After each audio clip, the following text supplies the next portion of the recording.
comes up right out there. These are all bass too, but this is mostly what we're looking at. Good.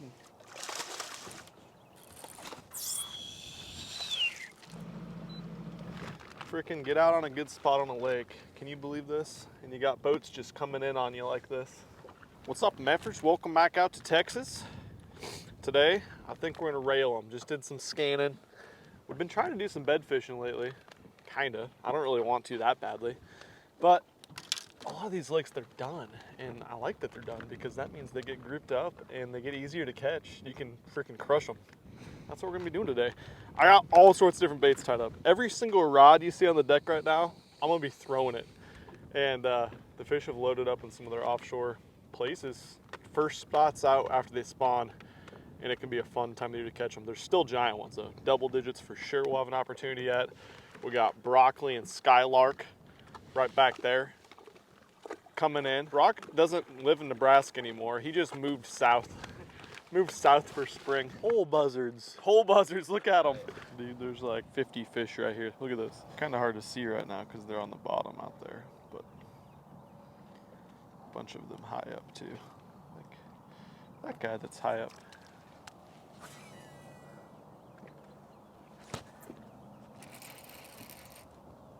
Hog water. Bottom bait, huh? This is just a post-spawn staple, Cole. A 6-inch hog waller.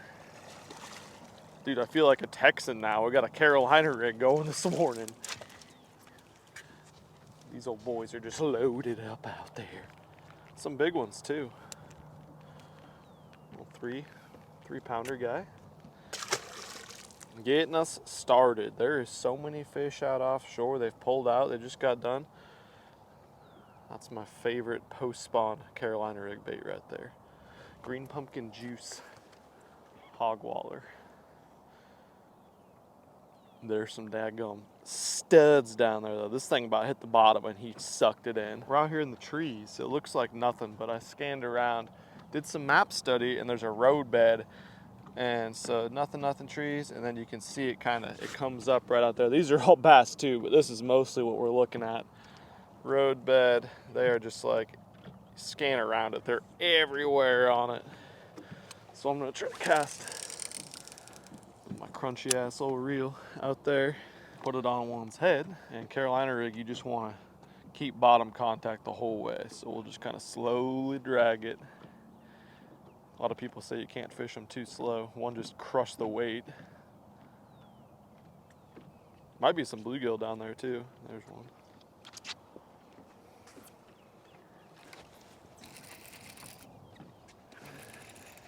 Trying to take it from their buds.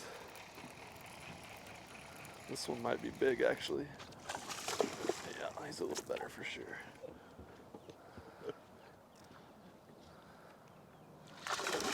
Daggum hosses out here, hog wallering around. You know what they do when they're out there, dude, down that road bed right there?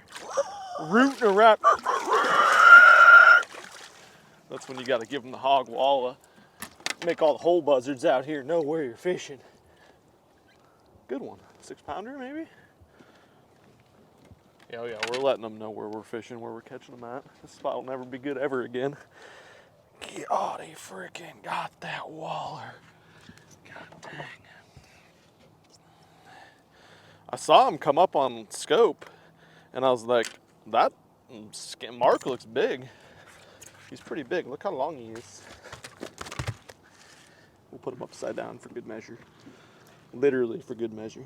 Upside down, it goes both ways. It does. Just like you, Cole. 23 inches. Not a mega giant, but that's a good deal. In the sunlight, Cole says. All right, Cole, I'll get the next one in the sunlight. Jesus. I'm going to throw a swing head because it's just freaking, they're loaded down there. It's almost just a nuisance to have that extra weight down there that they're smacking.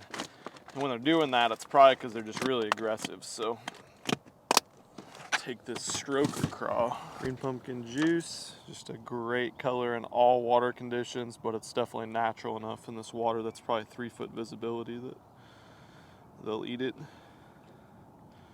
You guys saw me pulling this around at Eufaula. It's one of my favorite things. This is the rod I throw it on every time too. 7.5 heavy fast Lux. The Zark rod's really good for it too, but on the MFR series that is.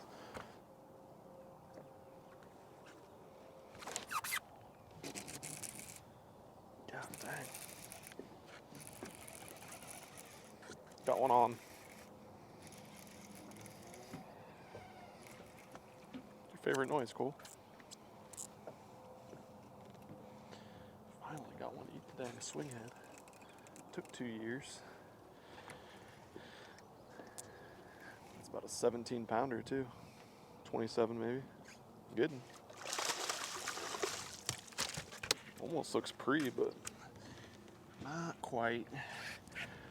Close to 5 pounder. Fighter. There it is, right there. Stroker on the swing. That was a 5 pounder. All day. All day. Emmy. Good girl. Would you get excited or something? Get fired up, huh? Yeah, he's got too small of a shatter blade on his cricket. He needs to put a bigger blade on. I'm gonna put this one right in Emmy's face. No, I'm not. That would be mean.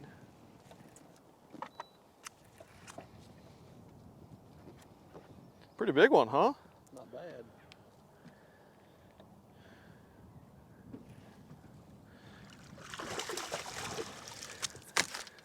BFO. Except for the ones that you need to go grab. Another 5er. They're starting to get healthy out there too.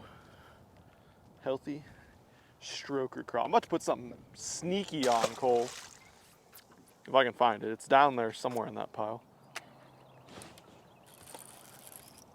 Ate it on the fall. Yeah, bud. This should be a how many baits challenge. Even though I can't catch them on like 10 of the rods I've put on the deck up here. Hair jig, brother. Little post-spawn baby Gina. Satoshi that was with me second day of that tournament, throwing all sorts of cool Japanese stuff. I pulled this guy out and he's like, what? It's like, yeah, I don't know. But it's silent and natural, and it's the most basic bait that we use growing up and forget about it unless you live on a ledge lake. But it works a lot of other places too. Hangover is going to be what we call this because the hook hangs over the back. The hangover swim bait, designed by Coleslaw. Eat it.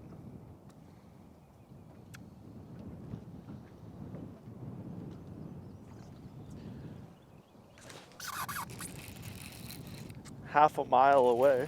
Yeah.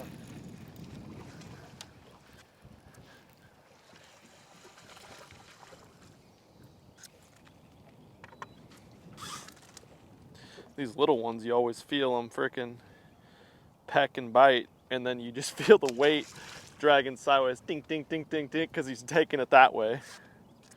This is how I've been rigging it too, just like this. You kind of thread it through there and try to wad it up, and then you leave the hook out free on the back. It gets them every time like that. This isn't really how I like to fish this bait, but I think this is the most underrated and best kept secret out of all the 6 cent soft plastics, the ridgeworm. And as it gets into the post spawn period and all the way through fall, this guy's the deal. I like it on a Texas rig. You can fish it on a lot of different ways. Free rig, I like it on a lot. Shaky head, actually a free rig might be something I'll tie on here before too long, but it doesn't look like much, and that's why people don't use it. This thing's won so many tournaments down in Texas. You got this ribbed, kind of meaty section. It's a, what, 9.5 inch worm I think this is. And then you got this long, thin, flowy section.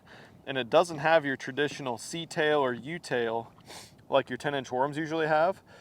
And that's a good thing. It's different. It's a different action they haven't seen before. This big freaking tail just is so flowy. Any movement, any water current, any rod tip, line, even slacking your line is going to cause this tail to wave around down there.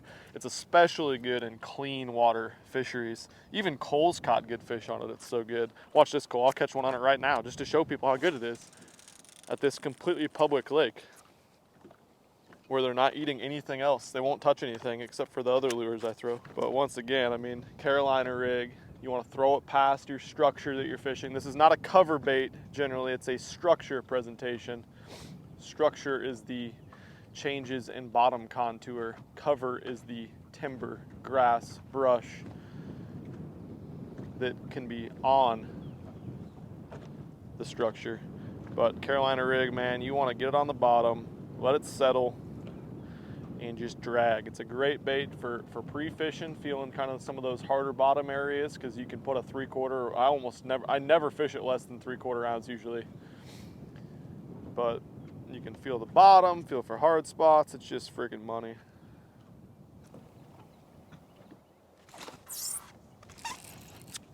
That's a good one. He's shrinking. Courage. Cole, cut that in right when I said, watch me catch one.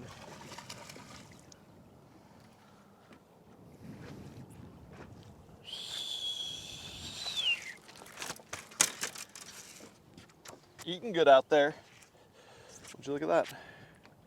Ridge. Oh, hell yeah. And this is a good color too. I think this is plum apple, plum fleck. I don't know. Plums are really, really good colors in big worms for whatever reason. I don't know what the hell's down there and looks like that, but in the water, you probably can't really tell. But down there, I think deep, that dark, light, see-through red with some of that flake shows up really cool in the water, I think. So whatever it is, they freaking eat it. I don't really throw it that much in other baits, but 10-inch worm, it's always been the deal.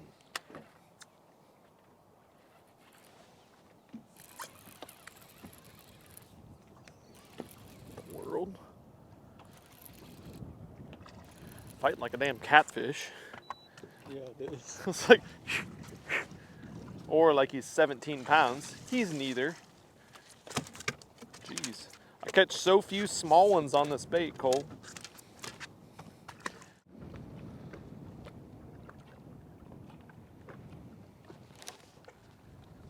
That's a big one. Oh. Yeah, as I'm walking back. Mine broke off. This is a daggums pig.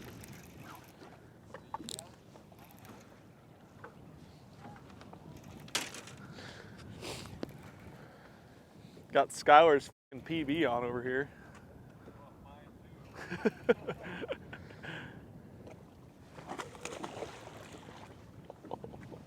That's a good one. Now I need it loose. Mine broke off. Like fighting it? Yeah, like just reeling it in. Just Oh. broke it. I wonder if on the rig. I wonder if the weight messed it up. I don't know. That's weird. Yeah. That was from you follow though, so. Yeah. I mean, Typical Cole. Yeah. Catches one and it breaks Cole gets off. a bite and it breaks. You could not do that, that'd be great. Oh yeah. A pig. Hell yeah. Swing head. Got whole Stroker buzzards crawl. coming in here. Doesn't matter, we'll catch it by them. Jeez, I can't believe that one's bigger than most of them we've seen in there. That's Big probably head. 7.5, yeah. Not a mega giant, but it's a good one. On the old stroker. Hell yeah, brother. Now that we got bad lighting, Cole. Get on back down there, Gina. Yep. 7 something, probably?